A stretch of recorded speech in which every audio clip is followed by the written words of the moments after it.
Hey there, and thanks for joining us on Chicago Tonight, Black Voices. I'm Brandis Friedman. On the show tonight, Stateville is just an example of a place that needs a lot of work. the death of a man incarcerated at Stateville Prison has advocates questioning if it should be closed even sooner. Mayor Brandon Johnson. Addressing our residents' mental health needs and improving our response to mental health crisis is critical for the future of our city. Mayor Brandon Johnson promises big advancements for mental health care access.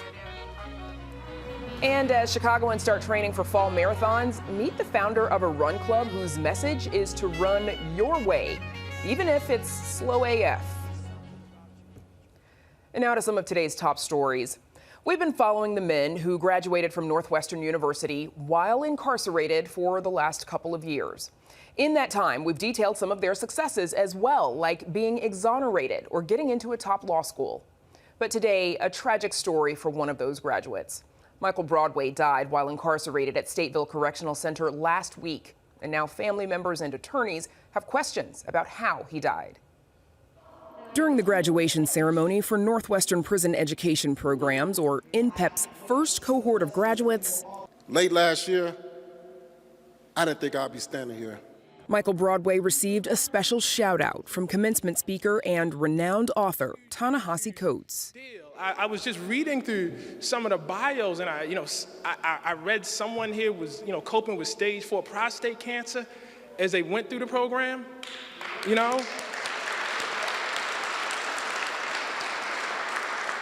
And brother, you the same one that, this is your book too, right?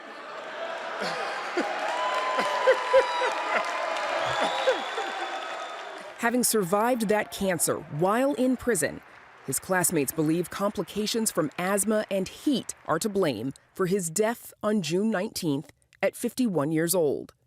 Temperatures that day reached 91 degrees in Joliet, where Stateville Correctional Facility is located. But in emails provided to WTTW News, Broadway's classmate Anthony Ehlers writes, quote, "They have a huge exhaust fan in front of my cell and Mike's cell that have been padlocked. Not a single window is open. Everything we have for ventilation purposes in the 9 gallery is either closed or locked. Mike and I tried numerous times for a month to get them to take the lock off the fan or to open some windows." Another classmate, Abdul Malik Muhammad, writes, quote, "We have all been complaining about the heat.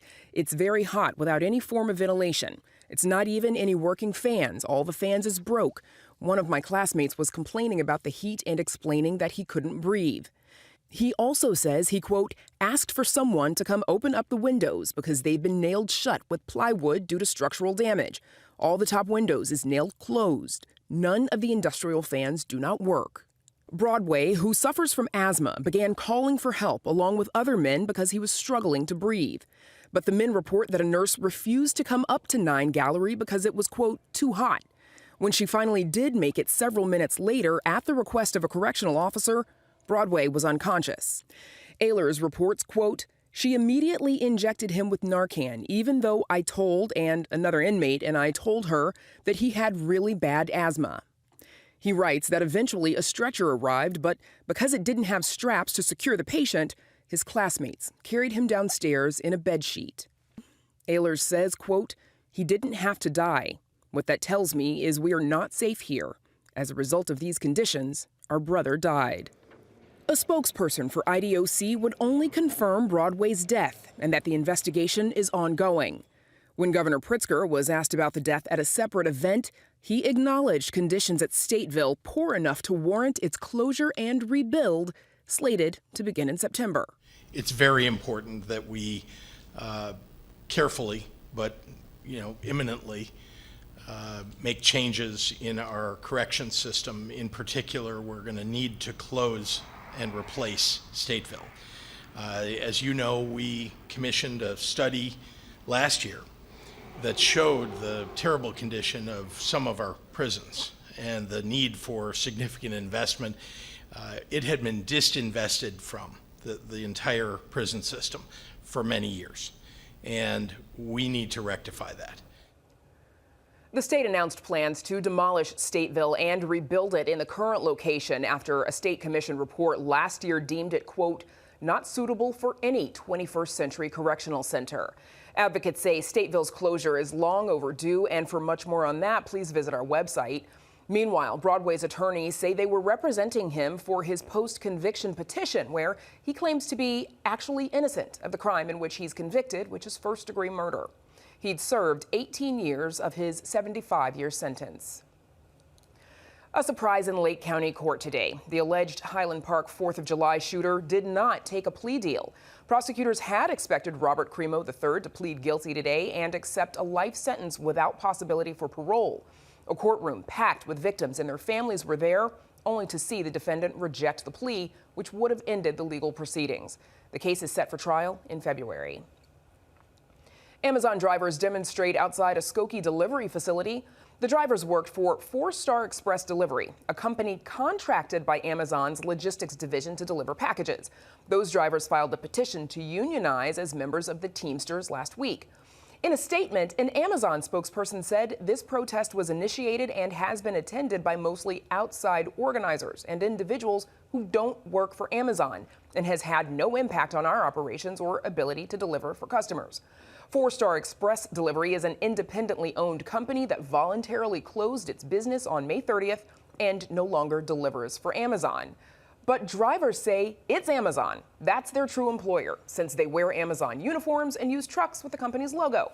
4-Star Express Delivery did not respond to a request for comment. Up next, plans to expand access to mental health care right after this. Chicago Tonight, Black Voices, is made possible in part by the support of these donors.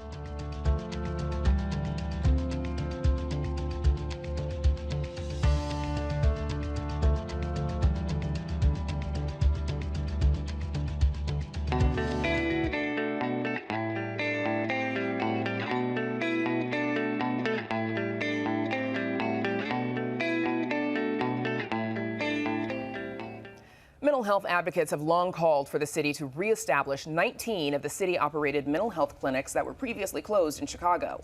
Candidates for mayor have campaigned on the promise to do so.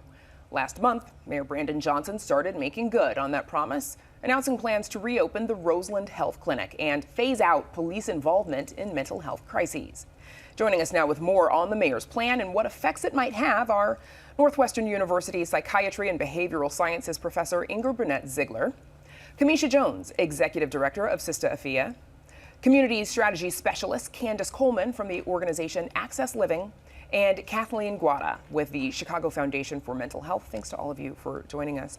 I want to start first, if I could, with all of you and getting your reaction to Mayor Johnson's plans to reopen those previously closed health clinics. Ingrid, let's start with you, please. You know, I think there's certainly enough unmet need in this city to go around. And so any efforts in order to provide more services to our residents, particularly in traditionally underserved communities, is an important one. But I think it's important that we recognize the magnitude of the problem. There are an estimated 300,000 people across our city that have unmet mental health needs. And, you know, I think it's important for us to consider how the reopenings of these 3 clinics is going to appropriately or perhaps not quite meet the needs of those individuals in our community. Candace, same question to you. Is it necessary to have publicly operated you're Candace. Kamisha, same question to you. Is it necessary to have those publicly operated health clinics run by the city? Yes, I believe that the more options that people have to open up access to mental health care services is needed. I know for many people in the community that were affected by the closing of the mental health clinics, that there's still trust that needs to be built between the city in terms of like their investment and sustainability of these mental health clinics, but I believe it's a step in the right direction. Kathleen? Yeah, absolutely. Any investment in mental health is a step in the right direction, but I think the points made here were so important that, you know, we have to have an intentional approach to the problem and understand the magnitude of it, and really it can't just be certain fields involved in it. I really believe it's a big systemic problem, and we need to take a very intentional approach to it historically, one that we haven't taken historically. So that's what I would say. Now, Candace, what's your reaction? I'm super excited about this opportunity because this is literally what the people wanted. This is something that's been advocated for many years, and our mayor really listened and implemented what the community has asked for. Do you think relying on private and nonprofit funders to fund this expansion will be enough? I think that we need to look at it as an overarching investment in the continuum of care for mental health. I know funding is a big part of the conversation, but we really need to look at what people need, what their concerns are, and how do we address it. And so it's an investment in the community and what they need. So you're saying it sounds like find the funds, right? It's think of all that would come from making this kind of investment. Yes. Inger, part of Mayor Johnson's promise is, of course, to phase out police response to mental health crises, and instead CARE, the alternate response teams, would double in size and be able to respond to those calls. Tell me a little bit about the significance of that, please. You know, I think it's important that people recognize that when law enforcement is involved in mental health calls, that can lead to a potentially dangerous situation. When you have individuals that don't understand the symptoms that are presenting in that particular moment, that can exacerbate the crisis and lead to danger for both the individual as well as the other people that are being involved. As well as kind of increasing that pipeline of people with mental health needs ending up in the criminal justice system as opposed to getting the services that they need. So I think by involving social workers or other mental health staff that are appropriately trained to not only understand the symptoms that are presenting in the moment, but trained in de-escalation practices is critically important for the safety of the people involved, but also in the continuum of care that's been discussed. Kamisha, you saw a need for mental health care access specifically for Black women. How does mental illness show up differently in that demographic, in our demographic? Yeah, I think that Black women experience mental health conditions and concerns that all women experience, but they may have a greater intensity or a greater severity. Some of the things that impact Black women differently are poverty, discrimination, and economic challenges greatly impact women's ability to be able to access services and also to receive culturally responsive care. I also think that sometimes Black women are misdiagnosed for more severe mental health concerns, and that misdiagnosis can lead to gaps in treatment. So those are some of the things that I see that are different. And then I would also say depression, anxiety, and trauma are the most common mental health concerns that Black women experience, and Black women have higher rates of crime victimization and also sexual assault and domestic violence victims. So those are some of the things that I think that impact Black women differently, and also the combination of those stressors all happening at the same time. Kathleen, tell us, if you would, a little bit about the work that you do at Chicago Foundation for Mental Health, because you have a pretty diverse team of providers at your organization. Absolutely. Our purpose is to provide accessible and affordable solutions to mental health inside of the communities. And I can't stress enough what my peers here said about the importance of intentional and qualified professionals who are able to provide what the community needs, because we don't want people who live in communities of color receiving services that they get an adverse experience, then they're even further turned off. So we provide individual therapy services. Family therapy is a huge service we provide. We're in the schools on the southwest side of Chicago, and we also have an outpatient location at 79th and Racine, and we're available virtually. So we try to provide accessible, affordable care. We also do prevention work. We do different things. We're trying to uplift and support not only the communities, the people in the communities, but those leaders in the communities, trying to make their communities better. Candace, let's talk a little bit about the Treatment Not Trauma campaign from the Collaborative for Community Wellness, seeking to create a 24-hour mental health crisis hotline. How might a resource like this sort of mitigate the dangers of a mental health crisis? Well, oftentimes, the timing of a mental health crisis is unknown. You never know when a person can go through a crisis. And so one of the ways that it can mitigate is having access to those services and supports at any point in time. The second thing is to make sure that at any point of entry, you could get access to care. And so having equal access to mental health care is important, because you could be on one side of the city or a different side of the city, and having to travel to and fro to get there usually exacerbates the situation. And so creating access points is extremely important for that. We're almost out of time, but I mean, is there more that you think the city and the state could be doing to support the work that all of you are collectively doing? Kamisha, I'm gonna come to you for that one. I think investment financially is always important so that these services can be sustained regardless of who's in office. But I also think there's a missing link between coordination of care, and there are many organizations that are doing great work. A lot of times people can look at like we don't have enough, but what I've found is that we do have a lot of resources. It's the coordination and the knowledge sharing and the connection and the awareness that also deserves, just as much attention as funding. I see a lot of nodding heads around the coordination of care point, so I suspect that means you all agree, but we'll have to leave it there. Thanks to all of you for joining us. Ingrid Burnett-Ziegler, Kamisha Jones, Candace Coleman, and Kathleen Guada. Thanks, everyone. Thank you. Up next, a running club for people at any pace. Stay with us.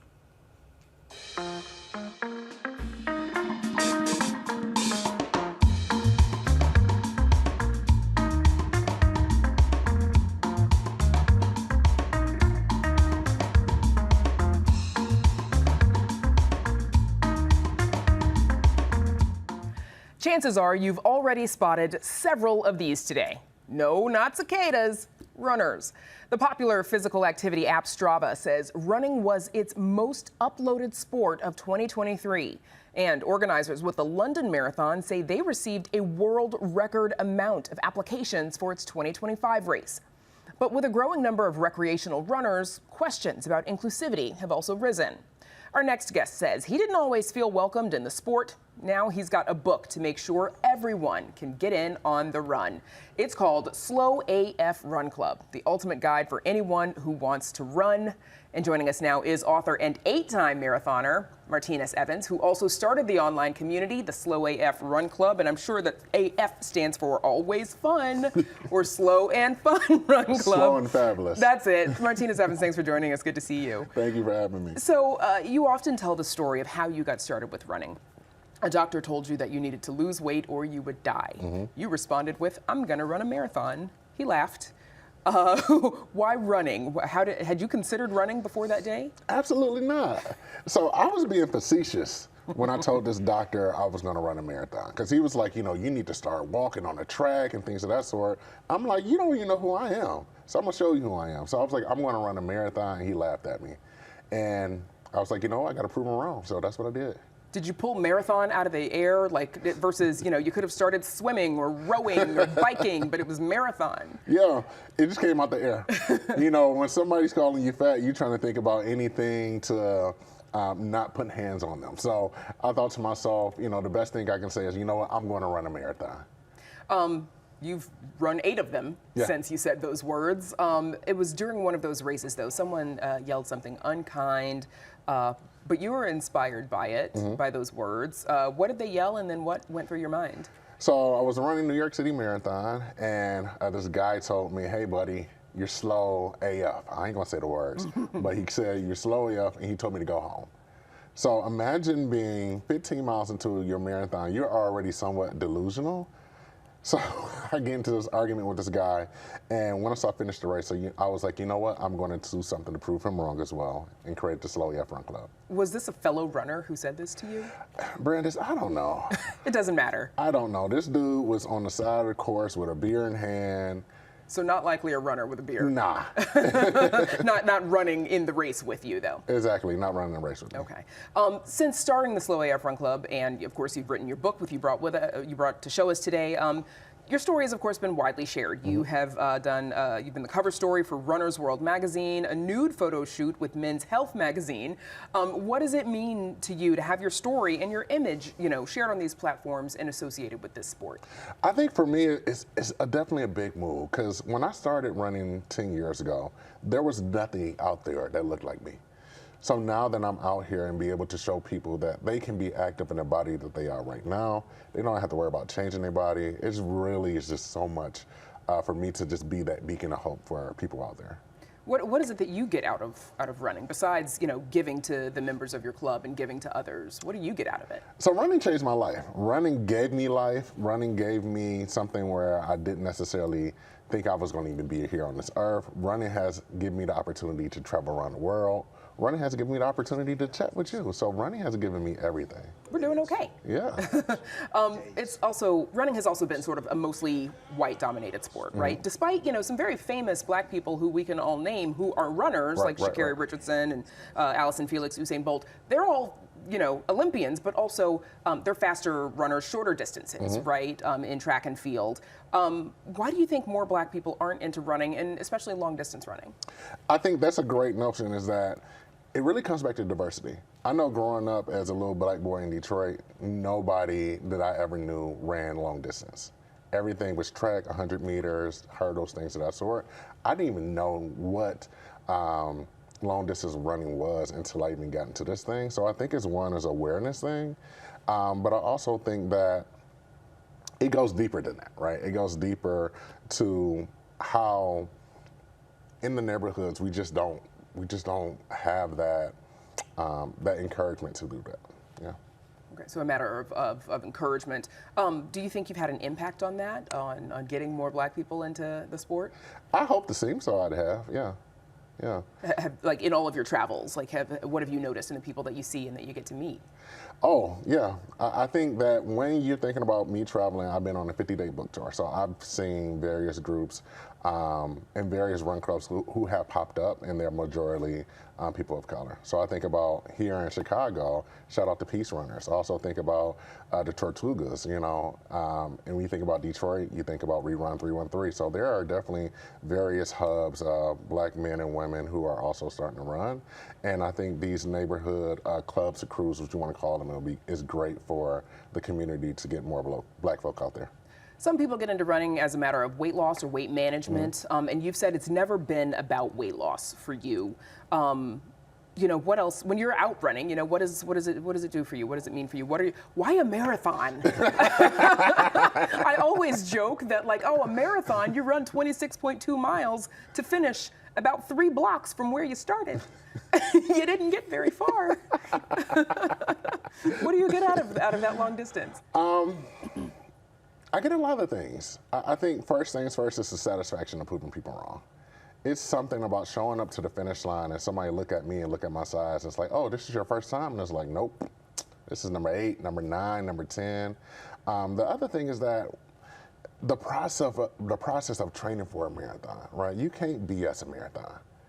The guy who even ran the first marathon died, right? So there's a lot of hard work and dedication to go with that. And I think that mindset that goes along with the repetition and training of marathon training makes me a better person. Your book it's part memoir, part guide for runners. What's something that you wish that you knew when you first started out? So, funny story. One of the things that I wish I would have known when I first started out is this product called Body Glide. This thing you Write put that on, down, yes, people. put it down, Body Glide. You put it on all your moving parts, all your bits and your bites that move and rub together, and it will prevent what I call the chafe monster. So you go out there and you're running and you thinking, oh, I'm good, and then you go take a hot shower and you feel like you've been cut by 1,000 razor blades.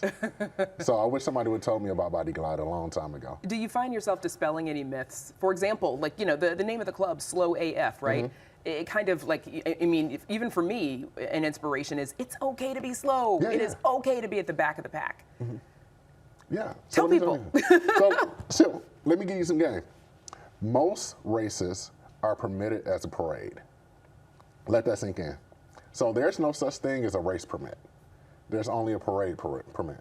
So once you get the elite athletes out the way, the people who are actually competing for money, all of us are participating in the parade. So last time I checked, I ain't never seen a Santa Claus float try to beat out a Mickey Mouse float in the parade. Like everybody's doing their thing and enjoying the journey along to the finish line. And that's how I see running races. Sounds to me like an excuse to get dressed up. Exactly. Put on something fun when you go for that run. Right. Last question, before we let you go, what do you hope people take away from your book and from your experience? One of the things I hope that people take away from this book is that they can do it. They can run. They can do whatever they want to be, right? Like my story is about running, but this book and my story is really about proving the odds wrong and letting you know that you can do anything in your body. All you have to do is get up and start. Okay, Martinus Evans, thanks so much for joining us. Good to see you. Thank you for having me. You bet. Again, the book is called Slow AF Run Club, the ultimate guide for anyone who wants to run. And we're back to wrap things up right after this.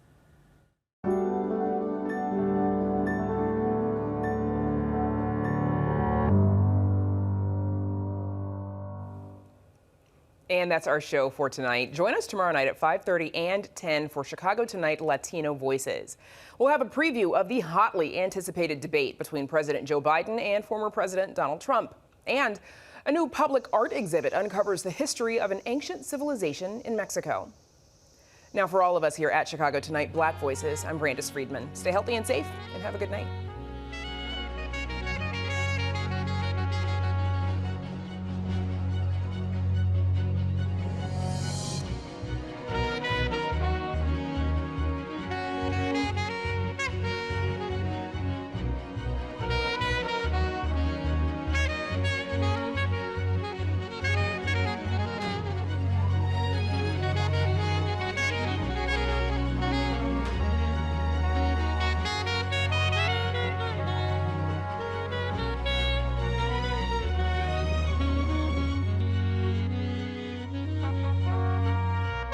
Closed captioning is made possible by Robert A. Clifford and Clifford Law Offices, a Chicago personal injury and wrongful death firm, and proud sponsor of programming that offers advice and strategies to enhance the physical and mental well-being of fellow legal practitioners in Illinois.